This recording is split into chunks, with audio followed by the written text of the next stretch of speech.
नमस्कार साथियों, स्वागत है आप सभी लोगों का। कैसे हैं आप सभी लोग?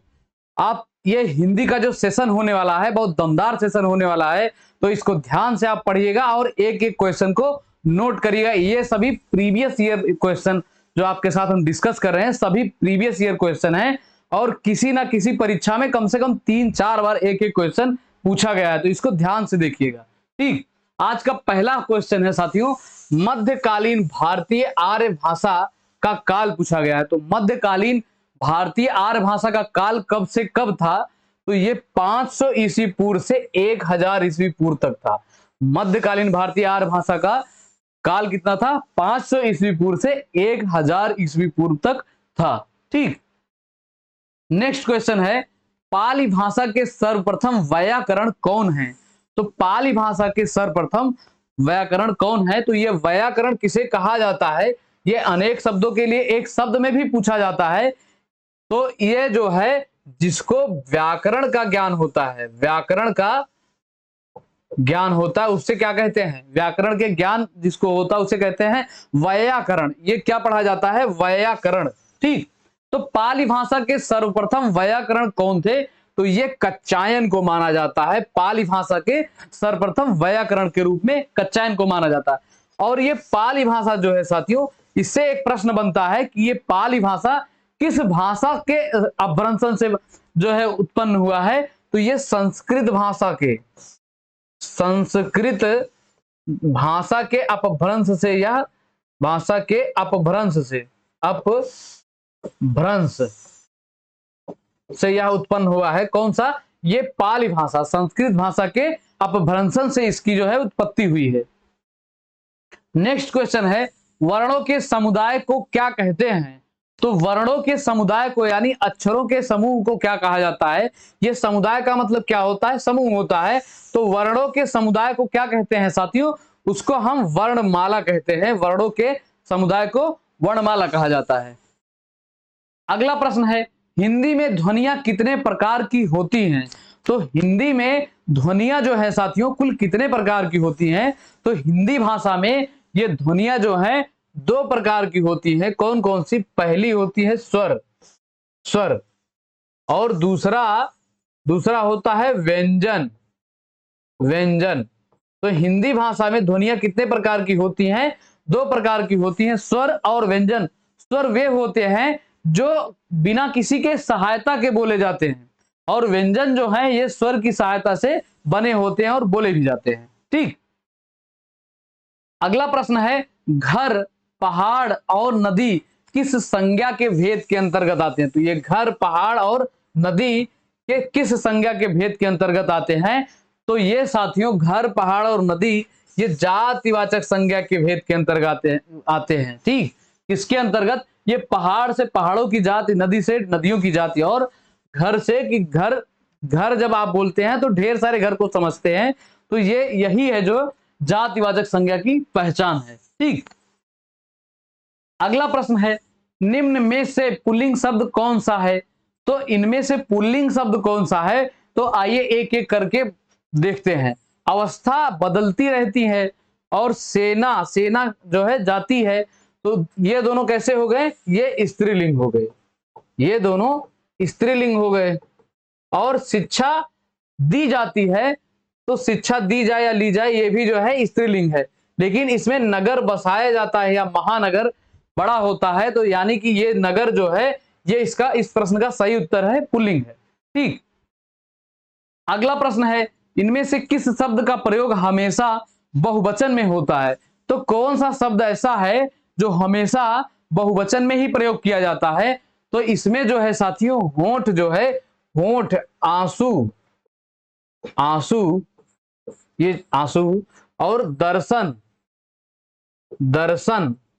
प्राण और होंठ, एक होता ओंठ, होंठ और ओंठ, ये दोनों जो है एक ही हैं। तो ये सभी जो है साथियों ये हमेशा बहुवचन में ही प्रयोग किए जाते हैं। ठीक, तो इस प्रश्न का राइट आंसर क्या है? Option A. अगला है, अकारांत स्त्रीलिंग शब्द का बहुवचन बनाने के लिए क्या किया जाता है? तो अकारांत स्त्रीलिंग शब्द बनाने के लिए, तो अकारांत का मतलब क्या? जो लास्ट में अ आए। ठीक, ये अकारांत होता है। तो अकारांत को स्त्रीलिंग बनाने के लिए इसमें क्या परिवर्तन करते हैं, तो इसमें अंत स्वर के बदले ए कर देते हैं। क्या कर देते हैं, अकारांत को जब स्त्रीलिंग में आप बदलेंगे तो इसको जो है अंत स्वर के बदले ए कर देते हैं, तो क्या हो जाता है, ये बहुवचन में परिवर्तित हो जाता है। अगला प्रश्न है, मुझे किस प्रकार का सर्वनाम है। तो ये मुझे जो है ये किस प्रकार का सर्वनाम है। तो आप अगर कोई बात बोलते हैं कि मुझे ये सामान चाहिए, तो ये खुद के लिए प्रयोग करते हैं, यानी कि स्वयं के लिए प्रयोग करते हैं। तो सर्वनाम में जो चीज स्वयं वक्ता के लिए प्रयोग किया जाता है वो जो है उत्तम पुरुष के अंतर्गत आता है। किसके अंतर्गत आता है, उत्तम पुरुष के अंतर्गत आता है। और मध्यम पुरुष जो है ये श्रोता के लिए प्रयोग किया जाता है। किसके लिए प्रयोग किया जाता है, ये श्रोता के लिए प्रयोग किया जाता है। ठीक, और अन्य पुरुष जो होता है ये किसी अन्य के लिए प्रयोग किया जाता है, जैसे ये, वे, और कौन, वे लोग, वे लोग। तो ये सभी जो हैं अन्य पुरुषवाचक सर्वनाम के पहचान है। अगला प्रश्न है, निम्न में से विशेषण शब्द है, तो इनमें से विशेषण कौन सा है। तो विशेषण क्या होते हैं, ये संज्ञा सर्वनाम से मिल बने होते हैं विशेषण जो। तो विशेषण क्या होते हैं, जो किसी विशेष की विशेषता बताते हैं। हम विशेषण को परिभाषित कैसे करेंगे, जो किसी विशेष शब्द की या विशेष वाक्य की विशेषता बताते हैं उसी को विशेषण कहा जाता है। तो इसमें विशेषण कौन सा है, इसमें जो सुंदर है, जैसे रीमा सुंदर है, या किसी को बोलेंगे सीता सुंदर है, तो ये सुंदर जो है विशेषता बता रहा है, तो इसलिए क्या है, विशेषण है। ठीक, अगला प्रश्न है, चारित्रिक विशेषण शब्द का मूल शब्द कौन सा है। तो देखिए विशेषण से ये दो प्रश्न बनते हैं। कभी कभी आपको संज्ञा दिया रहता है उसे विशेषण में परिवर्तित करने को बोलता है। ठीक, और कभी कभी तो विशेषण, जैसे पिछले प्रश्न में विशेषण पहचानने को दिया गया था, और इस प्रश्न में क्या है, इसमें विशेषण दिया गया है और विशेषण जिस मूल शब्द से परिवर्तित होकर बना है उसी मूल शब्द को पहचानना है। तो ये चारित्रिक जो है साथियों, ये चरित्र से जो है, चरित्र से इसका विशेषण बना है, चरित्र से चारित्रिक। ठीक, यानी कि ये मूल शब्द इसका क्या है, चरित्र है। नेक्स्ट क्वेश्चन है, चिड़िया आकाश में उड़ रही है, वाक्य में उड़ रही क्रिया है। तो इसमें जो है क्या पूछा गया, चिड़िया आकाश में उड़ रही है, तो जो उड़ रही है ये, इसमें कौन सा क्रिया है। तो क्या प्रेरणार्थक क्रिया, सकर्मक क्रिया, अपूर्णकालिक क्रिया या अकर्मक क्रिया। तो इसमें चलिए सकर्मक और अकर्मक को पहचानने की कोशिश करते हैं। तो चिड़िया आकाश में उड़ रही है, तो आप पूछेंगे क्या उड़ रही है, चिड़िया उड़ रही है, कैसे उड़ रही है। अगर कैसे पूछेंगे तो कोई प्रश्न कोई उत्तर आपको नहीं मिलेगा, और जहां पर क्या और कैसे से उत्तर मिलना बंद हो जाए वहां पर आपकी होती है साथियों आकर्मक क्रिया। तुरंत ही आप उसे पहचान लीजिए कि वहां पर क्या है, आकर्मक क्रिया है। ठीक, तो चिड़िया आकाश में उड़ रही, इसमें उड़ रही है क्या है, आकर्मक क्रिया है। ठीक, और जो है सकर्मक क्रिया में उत्तर मिल जाता है, सकर्मक क्रिया में कर्म होता है, तो उसको आप वैसे भी पहचान जाएंगे। अगला है, निम्नलिखित वाक्यों में से उस विकल्प का चयन जो दिए गए वाक्य के अनुसार सही क्रिया पदबंध का विकल्प है। तो इसमें से क्रिया पदबंध का देखना है कौन सा सही है। तो ये वाक्य, मुझे रोहन दूर से ही दिखाई दे रहा है, मुझे रोहन कैसे दिखाई दे रहा है, दूर से दिखाई दे रहा है। तो इसमें जो है सही पदबंध कौन सा है, रोहन दूर से ही, तुझे रोहन, और दूर से ही, और क्या है, दिखाई दे रहा है। तो इसमें जो है वाक्य के अनुसार सही क्रिया पदबंध क्या है, दिखाई दे रहा है। मुझे रोहन दूर से ही दिखाई दे रहा, तो इसकी क्रिया का सही पदबंध क्या है, दिखाई दे रहा है। ठीक, ऑप्शन डी इस प्रश्न का सही उत्तर है। अगला प्रश्न है साथियों, कानो सुनी बात पर यकीन मत करो। तो ये कानो सुनी बात जो है ये रेखांकित है। इसमें कानो सुनी बात जो है ये रेखांकित है। इसमें क्या बताना है आपको, कारक बताना है। इसमें कौन सा कारक है, तो कानो सुनी बात पर यकीन मत करो। तो कानो सुनी बात, तो कानों से सुनी जाती बात ना, तो जब ये कानों सुनी बात को आप थोड़ा सा विस्तार से समझेंगे तो ये आएगा कानों, कानों से सुनी, कानों से सुनी बात। ठीक, तो इसमें जो है क्या पहचानना आपको, यहां पर ये कारक चिन्ह पहचानना है जो कि इसमें छुपा है, और ये कारक चिन्ह आप तभी अलग कर पाएंगे जब इस चीज को आप थोड़ा सा समझेंगे, थोड़ा ठहर के समझेंगे, ठीक। नहीं तो आप यहां पर देखेंगे, मान लीजिए अगर रेखांकित देके नहीं पूछा है तो आप यही पर देखेंगे और जो है गलत कर बैठेंगे। तो कानों सुनी बात से या कानों द्वारा सुनी जाती है, से या द्वारा, तो यहां पर कौन सा कारक है, यहां पर करण कारक है, ठीक। अगला प्रश्न है मित्रों, निम्नलिखित वाक्यों में से कौन सा संदिग्ध भूतकाल का उदाहरण है। तो संदिग्ध भूतकाल का उदाहरण क्या होता है, संदिग्ध भूतकाल क्या होता है, जो है काम में कोई शंका संभावना रहे, काम पूरा ना हुआ रहे। तो कौन सा इसमें है, मैं सामान वहीं रखा था, दूसरा मैंने वहीं सामान रखा था, और क्या है, मैंने वहीं सामान रखा होगा। तो इसमें शंका किसमें आई, संदिग्ध किस बात में आया, कि इसमें जो है उम्मीद है मैंने सामान वहीं रखा होगा, यानी कि बात जो है ये संदिग्ध में है। तो इसमें क्या सही हो जाएगा, सी वाला, मैंने वहीं सामान रखा होगा, ठीक। अगला है, निम्नलिखित में से कौन सा भाववाचक का उदाहरण है। तो इसमें भाववाचक का उदाहरण कौन सा है, तो पहले क्या है, मैंने पुस्तक पढ़ी, पुस्तक पढ़ी जाती है, आम खाया जाता और धूप में चला नहीं जाता है। तो जब इस प्रकार कहा जाए, मुझसे खाया नहीं जाता, मुझसे चला नहीं जाता, मुझसे बोला नहीं जाता है, तो इस प्रकार का जो है वाक्य आ जाए तो वहां पर क्या होता है, भाव की प्रधानता होती है। तो जहां पर भाव की प्रधानता रहेगी वहीं पर क्या होगा, भाववाच्य होगा। वाच्य में खासकर यही है कि जो भी वाच्य रहता है वो वहां पर प्रभावी रहता है, वहां पर वो प्रभावी रहता है, इसलिए जो है उस वाच्य की पहचान की जा सकती है। तो यहां पर धूप में चला नहीं जाता, यहां पर भाव की प्रधानता है, इसलिए यहां पर कैसा है, भाववाच्य है। अगला है, निम्न में अव्यय है। तो अव्यय आपको पूछा गया है, तो अव्यय की परिभाषा अगर आपको पता है तो आपको इसमें अव्यय ढूंढने में जरा भी दिक्कत नहीं होगी। तो अव्यय क्या होते हैं, अव्यय आप जो है ये परिवर्तित नहीं होते हैं, ये लिंग वचन कारक के अनुसार अगर वाक्य में कोई भी परिवर्तन कर देंगे तो अव्यय जो है ये जो है अपरिवर्तित रहता है, अपरिवर्तित रहता है अव्यय, यानी कि ये अविकारी होते हैं। अव्यय कैसे होते हैं, अविकारी शब्द होते हैं। तो इसमें आपको अविकारी कौन सा लग रहा है, ये ठीक जो है ये अविकारी है। किसी वाक्य में अगर ठीक का प्रयोग, जैसे ठीक है हम इस काम को कर लेंगे, तो उसमें कोई भी परिवर्तन करेंगे इस ठीक पे कोई प्रभाव नहीं पड़ेगा, यानी कि अपरिवर्तित रहेगा, अविकारी है ये, ठीक।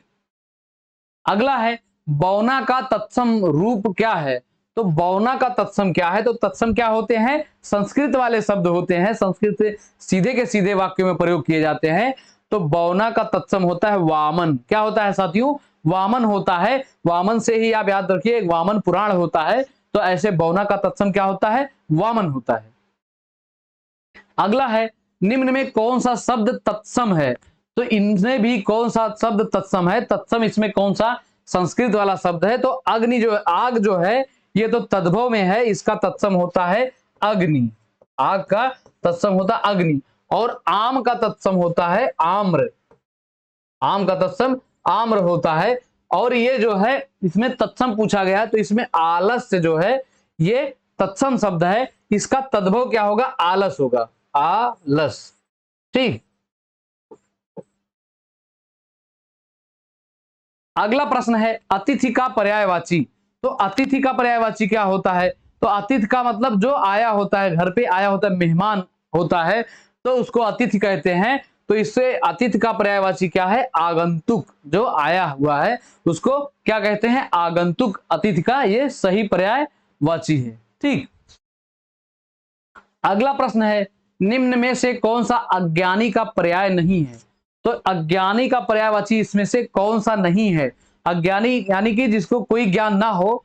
तो इसमें देखिए अज्ञ का मतलब क्या होता है, अज्ञानी होता है, मूर्ख भी होता है, और जो है अनभिज्ञ का मतलब भी अज्ञानी होता है। लेकिन भिज्ञ क्या मतलब क्या होता है, ये जानकार होता है। भिज्ञ का मतलब क्या होता है, जानकार।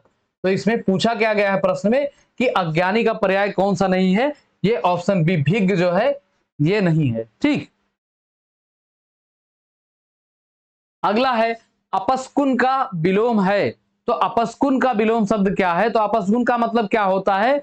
जो कोई काम खराब कर दे, जिसको देखने से या कुछ भी जिससे कोई काम खराब होता है उसे अपस्कुन कहा जाता है। ये अपस्कुन कहा जाता है। गांव में इसे अपस्गुन कहते हैं। ये का की जगह इसको क्या कहते हैं? गा कहते हैं। लेकिन सही सही क्या है? अपस्कुन। ठीक, तो इसका विलोम पूछा गया है, तो इसका विलोम क्या है? शकुन इसका विलोम शब्द है। ठीक, और पुण्य का विलोम क्या होता है? पाप होता है। पाप होता है। ठीक, अगला है अर्वाचीन शब्द का विलोम होगा। तो अर्वाचीन शब्द का, अर्वाचीन का मतलब क्या होता है? नया, नवीन। ठीक, नवीन होता है। तो अर्वाचीन का विलोम इसमें क्या है? प्राचीन। प्राचीन का मतलब पुराना, पुराना। ठीक, और ये अर्वाचीन अधुनातन जो है ये इसका समानार्थी है। अगला है, इनमें से कौन सा शब्द कादम्बरी का समानार्थी नहीं है?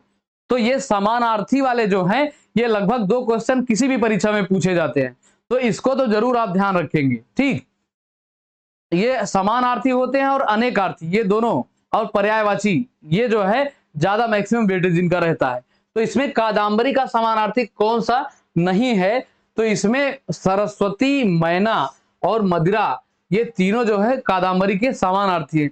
लेकिन ये लक्ष्मी जो है ये इसका जो है समानार्थी नहीं है। लक्ष्मी, पद्मा, ठीक, और क्या? कमलापति, कमलापति, ये जो है इनके पर्यायवाची हैं। ठीक, अगला है, कौन सा शब्द केसर का समानार्थी शब्द नहीं है? तो केसर का समानार्थी शब्द कौन सा नहीं है? तो केसर जो है कश्मीर में प्राप्त होता है ज्यादा ज्यादा, वहां पर इसकी खेती होती है, तो इसको क्या कहते हैं? कश्मीरज कहते हैं। और इसको क्या कहते हैं? जाफरान कहते हैं। और इसका एक नाम और क्या है? कुमकुम। इसका और एक नाम क्या होता है? कुमकुम होता है। लेकिन ये कदली जो है साथियों, ये केला का पर्यायवाची शब्द है। किसका है? केला का पर्यायवाची शब्द है। तो केसर का समानार्थी इसमें क्या नहीं है? कदली। ऑप्शन ए इस प्रश्न का सटीक उत्तर है। नेक्स्ट है, जो स्त्री सूर्य भी ना देख सके, तो जो स्त्री सूर्य भी नहीं देख सकती है उसके लिए एक शब्द क्या है? तो उसे कहते हैं असूर्यम पश्या। जो स्त्री सूर्य भी नहीं देख सकती उसको क्या कहते हैं? असूर्यम पश्या। ठीक, और जो ये विदुषी है ये विद्वान का स्त्रीलिंग होता है, विदुषी। ठीक, ये इसकी वर्तनी पूछी जाती है, तो इसको आप देखेंगे ध्यान से। अगला है, धरती और आकाश के बीच का स्थान वाक्यांश के लिए एक शब्द होगा। तो धरती और आकाश के बीच, जैसे ये धरती है और ये आकाश है, तो इसके बीच जो स्थान है उसके लिए क्या कहता है? एक शब्द क्या है? तो उसी को ये अंतरिक्ष कहा जाता है, धरती और आकाश के बीच के स्थान को। ठीक, अगला है, अंधेर नगरी का अर्थ है। तो ये अंधेर नगरी एक मुहावरा है। तो अंधेर नगरी का अर्थ क्या? इससे आप क्या समझते हैं? अगर आप कोई कह दे कि यहां से भैया चलो ये तो अंधेर नगरी है, तो यानी कि ये अन्याय की जगह है। अंधेर नगरी का मतलब क्या है? अन्याय की जगह। ठीक, अगला प्रश्न है, अरावली और आविल का अर्थ है। तो अवली और आविल का है, अवली और आविल। अवली और आविल का अर्थ इनमें से क्या है? तो ये जो है अवली का मतलब क्या होता है? पंक्ति होता है, लाइन होता है। तो पंक्ति जो है, पंक्ति और गंदा। ये आविल का मतलब क्या होता है? गंदा होता है। ये अवली, अवली और आविल का मतलब पंक्ति और गंदा। अगला है, अभय, उभय, ये समरूपी भिन्नार्थक शब्द बोले जाते हैं, जो कि देखने में तो एक रूप जैसे, लेकिन इनका अर्थ क्या होता है? भिन्न होता है, अलग होता है। तो अभय और उभय के समरूपी भिन्नार्थक कौन कौन है? तो अभय का मतलब, भय का मतलब क्या होता है? ये भय का मतलब क्या होता है? ये होता है डर। और इसके आगे लग जाएगा जब अभय, तो इसका मतलब क्या होगा? निडर या बिना डर वाला। तो अभय और उभय, उभय का मतलब दोनों होता है, तो निडर और दोनों, ये ऑप्शन ए बिल्कुल इसका सही उत्तर है। अगला है, निम्न में से कौन सा निसंकोच शब्द में प्रयुक्त उपसर्ग है? तो ये उपसर्ग किस प्रकार का है? ये संस्कृत का उपसर्ग है निसंकोच में। तो किस प्रकार का है इसमें से? तो ये निस जो है ये इसमें उपसर्ग है। तो उपसर्ग और उपसर्ग इसमें है निस, निस। ठीक, और इसमें मूल शब्द क्या है? संकोच, संकोच। ठीक, ये उपसर्ग है। जब भी उपसर्ग और प्रत्यय आपको पूछा जाए तो आप अलग करके जरूर लिखा करिए। अगला है सुहावना, लिखाई व छलिया में निहित प्रत्यय के लिए सही विकल्प का चयन करें। तो सुहावना में और लिखाई में और छलिया में, ये तीनों में प्रत्यय पूछा गया है, तो प्रत्यय मूल शब्द के पीछे लगता है। ठीक, तो इसमें क्या है? इसमें आवना है। सुहावना में क्या है? आवना। और इसमें क्या है? लिखाई में आई और इसमें इया। तो ये डी वाला बिल्कुल सही है। ठीक, आप अलग करके जो है इसको लिख के फिर देखा करिए, तो आपको कभी इसमें कंफ्यूजन नहीं होगा। अगला है सत्यार्थी शब्द का सही संधि विच्छेद बताइए। तो सत्यार्थी शब्द का सही संधि विच्छेद क्या है? ये होता है सत्य प्लस अर्थी। ठीक, इसका सही संधि विच्छेद क्या है? सत्य प्लस अर्थी। तो इसमें आ और आ मिलकर, ये दोनों मिलकर क्या बना रहे हैं? बड़ा आ बना रहे हैं। तो यहां जहां पर समान सजातीय स्वर मिलकर अपने दीर्घ में परिवर्तित हो जाते हैं तो उसे क्या कहते हैं साथियों? वहां पर दीर्घ संधि होती है। कौन सी? दीर्घ संधि होती है। सबसे बड़ी पहचान यही है कि इसमें सजातीय स्वर अपने जो है सजातीय स्वर मिलकर अपने दीर्घ में परिवर्तित हो जाते हैं। ठीक, अगला है इनमें से कौन दीर्घ स्वर संधि नहीं है? तो इसमें दीर्घ स्वर संधि कौन सा नहीं है? तो इसमें देखिए पहचान, ये बड़े आ का मात्रा देखा जाता है। ठीक, नहीं तो इसको अलग करके देख लीजिए, गिरी और इंद्र, गिरी और इंद्र। तो इसमें छोटी ई और छोटी ई दोनों मिलकर जो है बड़ी ई में परिवर्तित हो जा रहे हैं। किसमें? गिरीन्द्र में। तो यहां पर क्या है? दीर्घ संधि है। और इसी प्रकार इसमें भी चेक किया जाएगा, मही और इंद्र। ठीक, मही और इंद्र, और तो जो है इसमें भी ई और ई मिलकर अपने दीर्घ में परिवर्तित हो जा रहे हैं, जो बड़ी ई का निर्माण हो। तो इसमें भी दीर्घ संधि है। और ये पृथ्वी में भी दीर्घ संधि है। लेकिन जब महेंद्र को आप अलग करेंगे तो ये होगा महा प्लस इंद्र। ठीक, तो इसमें आ और ई मिलकर किसमें परिवर्तित हो रहे हैं? ए में परिवर्तित हो रहे हैं। ठीक, तो ये जो है किस संधि का सूत्र है? आ और ई मिलकर ए में परिवर्तित होते हैं। ये गुण संधि का सूत्र है साथियों, ये गुण संधि, गुण संधि। तो इस प्रश्न में क्या पूछा गया है कि किसमें दीर्घ संधि नहीं है? तो महेंद्र जो है साथियों, इसमें दीर्घ संधि नहीं है। इसमें कौन सी संधि है? गुण संधि है। ठीक, तो इस प्रकार अगर आप अलग अलग करके संधि को लिखेंगे और बार बार इसका रिवीजन करेंगे, रिपीट करेंगे इसको, तो संधि से आपको एक भी क्वेश्चन गलत होने वाला नहीं है। संधि बहुत आसान है, इसमें वर्ण ही तो मिलते हैं, इसी को हमें अलग करके पहचानना होता है। ठीक, अगला है यथाविधि में कौन सा समास है? तो यथाविधि जो है ये किस समास का, इसमें किस समास का पहचान है? यथा, भर, हर, प्रति। तो ये जो है साथियों अव्ययी भाव समास का पहचान है, यथा, भर, हर, प्रति। ठीक, तो इसमें जो है जिसमें अव्यय आते हैं, अव्यय, यथा, भर, हर, ये अव्ययी भाव समास की पहचान होती है। अगला है लक्ष्य, लक्ष्य भ्रष्ट। तो लक्ष्य भ्रष्ट का समास विग्रह जब करेंगे आप तो इसका क्या होगा? लक्ष्य से भ्रष्ट, लक्ष्य से भ्रष्ट या अलग। ठीक, तो इसमें क्या पूछा गया है? इसमें तो तत्पुरुष समास है, लेकिन तत्पुरुष समास का कौन सा भेद है? तो ये लक्ष्य से भ्रष्ट हो रहा है या लक्ष्य से अपने अलग हो रहा है, दूर हो रहा है, तो इसमें कौन सा है? इसमें अपादान तत्पुरुष है। ठीक, ये करण से में भी से आता है, करण कारक में भी से आता है और अपादान में भी से आता है। लेकिन दोनों में थोड़ा सा अंतर है कि अपादान में जो है साथियों इसमें अलगाव का भाव आता है। इसका भाव आता है, अलगाव का भाव आता है। तो जहां पर भी अलगाव का भाव आए वहां पर क्या होता है? अपादान तत्पुरुष होता है। तो इसमें लक्ष्य से कोई चीज दूर हो रहा है ना, जैसे आप लक्ष्य से भटक जा रहे हैं, किसी और चीज में लग जा रहे हैं, तो आप दूर हो रहे हैं ना उससे, तो ये जो है अपादान तत्पुरुष का भेद है। अगला है राम ने कहा कि मैं घर जाऊंगा। मैं घर जाऊंगा कौन सा वाक्य है? तो राम ने क्या कहा कि मैं घर जाऊंगा, तो घर जाऊंगा में कौन सा वाक्य है? तो ये संज्ञा उपवाक्य है कि विशेषण उपवाक्य है, और क्रिया विशेषण उपवाक्य है कि क्रिया उपवाक्य है। तो इसको आप पहचानेंगे कैसे कि किस प्रकार का उपवाक्य है। तो जैसे ये राम ने कहा कि, तो इसको थोड़ी देर साइड में रखिए। मैं घर जाऊंगा, तो ये मैं घर जाऊंगा ये किसके बारे में बता रहा है? ये राम के बारे में बता रहा है। किसके बारे में बता रहा है? ये मैं घर जाऊंगा ये राम के बारे में बता रहा है। तो इसी से थोड़ा सा आपको लिंक हो जाएगा कि ये संज्ञा उपवाक्य है, क्योंकि ये राम जो है यहाँ पर संज्ञा है, कर्ता है। ठीक, तो जो है यहाँ पर किस प्रकार का उपवाक्य है? ये संज्ञा उपवाक्य है। ठीक, ऐसे ही वाक्यों को आप पढ़ेंगे, उसमें से थोड़ा सा क्वेश्चन करेंगे, देखेंगे किसमें क्या पूछ रहा है, तो आपको ये उपवाक्य वाले आसानी से आ जाएंगे। ठीक,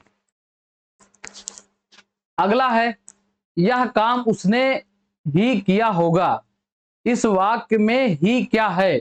तो यह काम उसने ही किया होगा, तो इसमें ही क्या है, किस प्रकार का है, कैसा है? तो ये ही और घर और हर, ये जो आते हैं साथियों, इससे क्या होता है? किसी कार्य के निश्चितता का बोध होता है कि जैसे यह काम राम ही करेगा या श्याम ही इसे उठाकर रखेगा। तो ऐसे जो आते हैं ही, भर, हर करके, ये किसी कार्य की निश्चितता का बोध कराते हैं और कंफर्म कर देते हैं कि ये काम इसी व्यक्ति द्वारा किया जाएगा। तो ये जो है किसकी पहचान होती है? निपात होते हैं। जब किसी वाक्य में जोर दिया जाता है या निश्चितता का बोध होता है कि राम ही इसे करेगा, श्याम ही इसे उठाकर रखेगा, तो ये क्या होता है? निपात होता है। इसको ध्यान से आप पढ़िएगा और पहचानिएगा। ठीक, ये निपात पूछा जाता है। अगला है, शुद्ध वाक्य पहचानिए। तो इसमें शुद्ध वाक्य पहचानना है। पहला क्या है? मेरी 5 बहनें और 1 भाई हैं। दूसरा क्या है? मेरी 5 बहनें और 1 भाई है। तीसरा है, मेरा 1 भाई और 5 बहनें हैं। और लास्ट क्या है? मेरी 1 भाई और 5 बहनें हैं। तो इसमें सही क्या है? मेरा 1 भाई और 5 बहनें हैं। ये बिल्कुल सी जो है, मेरा 1 भाई और 5 बहनें हैं, बिल्कुल सही है। अगला है, अपने अपने किताबें बस्ते में डाल लो, कोई त्रुटि नहीं। यानी कि इसमें त्रुटि बताना है, किस भाग में त्रुटि है। तो अपने अपने किताबें बस्ते में डाल लो, या इसमें कोई त्रुटि नहीं। तो अपने अपने किताबें, तो इसमें जो है त्रुटि है, इसमें होगी अपनी अपनी किताबें। अपने अपने नहीं, अपनी अपनी किताबें बस्ते में डाल लो। ठीक, अगला है, अलौकिक का शुद्ध शब्द है। तो अलौकिक का शुद्ध शब्द यानी कि वर्तनी कौन सी सही है? तो ये अलौकिक नहीं होता है, अलौकिक होता है। कैसा होता है? अलौकिक होता है। ठीक, अगला है, अधोलिखित में वर्तनी की दृष्टि से एक शब्द अशुद्ध है। तो इसमें कौन सा अशुद्ध है? तो अंतर्धान तो बिल्कुल सही लिखा गया है, अनुगृहीत भी सही लिखा गया है और अधीन भी सही लिखा गया है, लेकिन ये आध्यात्म नहीं होता, अध्यात्म होता है। ये बड़ा आ ना होकर ये छोटा आ होता है, अध्यात्म। ठीक, तो ये बर्तनियां जो है साथियों, ये महत्वपूर्ण है, ये पूछी जाती हैं बार बार। ये भी कई बार पूछा गया, ये भी, और ये भी कई बार पूछा गया है। ठीक, तो कोई भी नए प्रश्न आपको मिले तो आप जरूर इसे नोट किया करिए, क्योंकि ये जो है अगर आपको नए मिले हैं तो इसका मतलब है आप इसके पहले इसको नहीं पढ़े हैं। ठीक, तो आप उसको बार बार रिवाइज करेंगे तो आपको वो याद होगा और गलत भी नहीं होगा कहीं। अगला है, समाचार पत्रों में। तो इसको जो है क्रम से लगाना है। तो इसमें समाचार पत्रों में, और क्या है इसमें? समाचार पत्रों में प्रकाशित विज्ञापनों। ठीक, चलिए पहले यह लिया जाए, समाचार पत्रों में प्रकाशित विज्ञापनों, और क्या है? विज्ञापनों द्वारा लोग उपयोगी। तो वाह हो गया, या के बाद वाह हो गया, और द्वारा लोग उपयोगी और आवश्यक तथा उत्तम।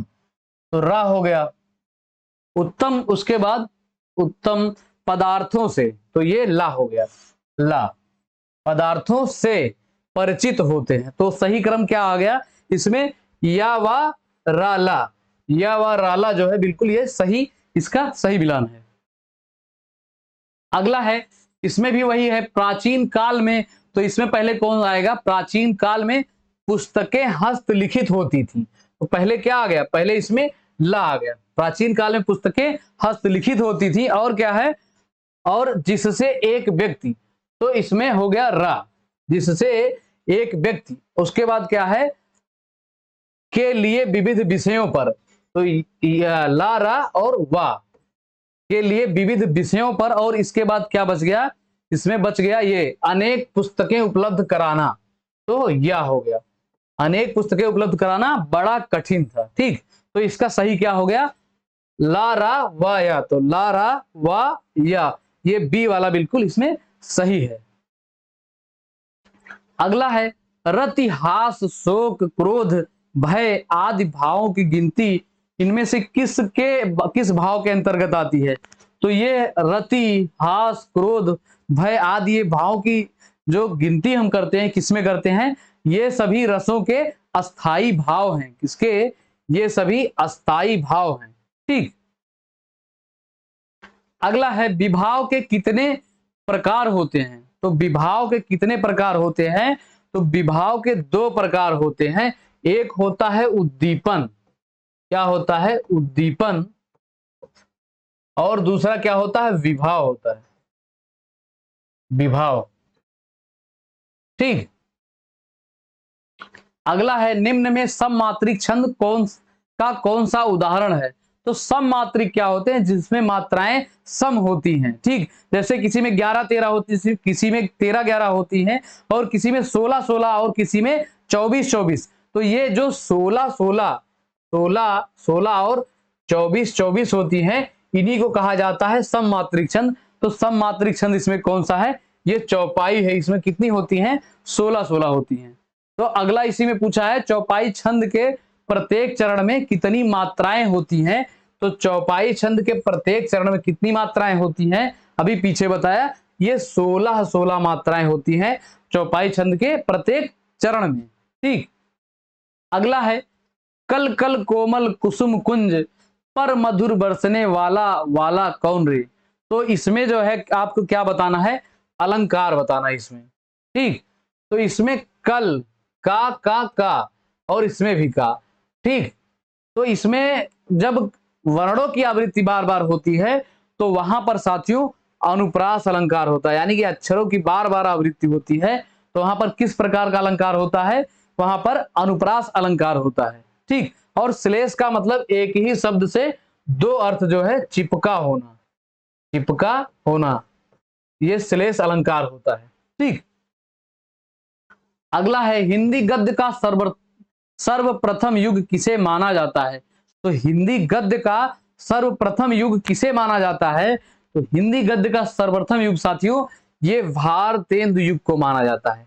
किसे माना जाता है, हिंदी गद्य का सर्वप्रथम युग भारतेंदु युग को माना जाता है। ठीक, तो ये आपने हमारे साथ 50 क्वेश्चन कंप्लीट कर लिए। ठीक, तो उम्मीद करते हैं सेशन आप अच्छे से एंजॉय किए होंगे, और जो है प्रश्न आपके लिए बहुत ही हेल्पफुल है, इसे आप ध्यान से पढ़ा करिए और नोट किया करिए। बार बार आपको इसलिए कह रहे हैं, ये सभी प्रीवियस ईयर क्वेश्चन है और आपके लिए बहुत ही कीमती हैं। ठीक, तो सेशन को शेयर करिएगा साथियों, और चैनल को सब्सक्राइब करिएगा। मिलते हैं कल वाले सेशन में, तब तक के लिए साथियों जय हिंद, जय भारत, जय हिंदी।